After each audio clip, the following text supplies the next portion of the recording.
Clearaid is a unique place. It's a small city with a population of 120,000.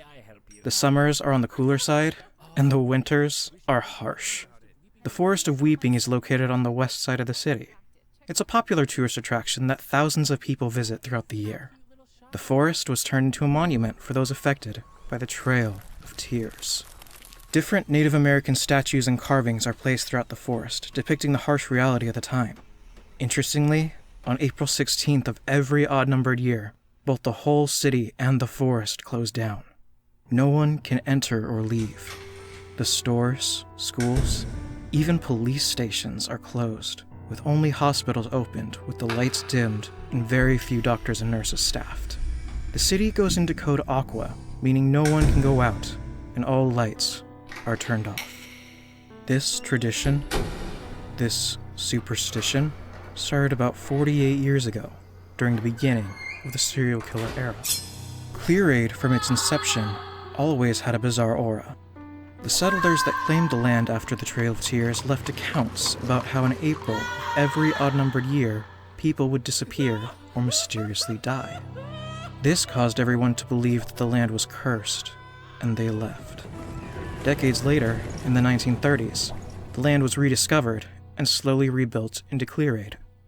However, in the 1940s, people began slowly disappearing again, and in the 1960s, people were found butchered.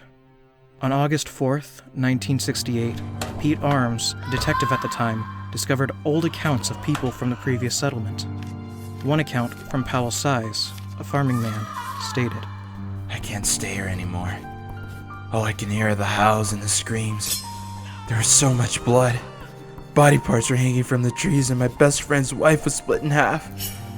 It was horrible. The tears are flowing.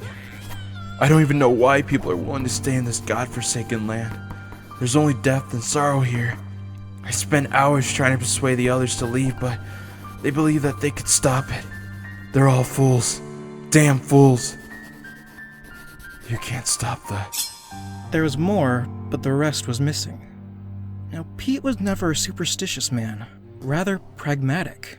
He believed that there was a serial killer back then, and now Clearaid had a copycat.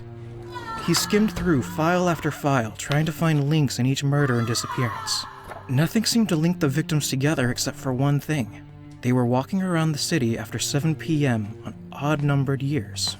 Therefore, in 1969, he decided that he would do the same in hopes that he would find the killer.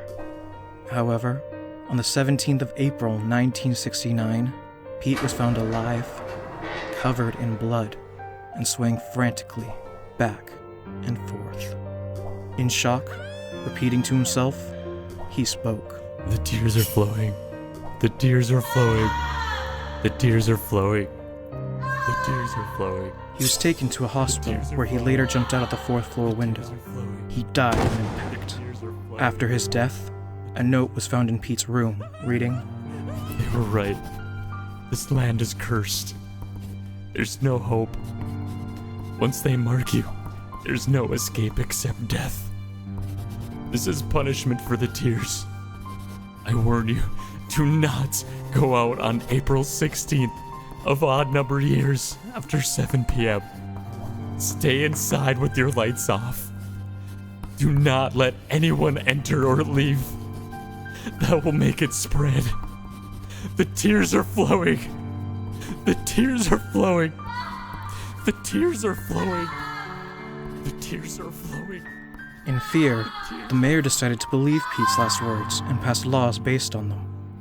Some people went even further and placed dream catchers on all their doors and windows. This superstition became known as wiping the tears.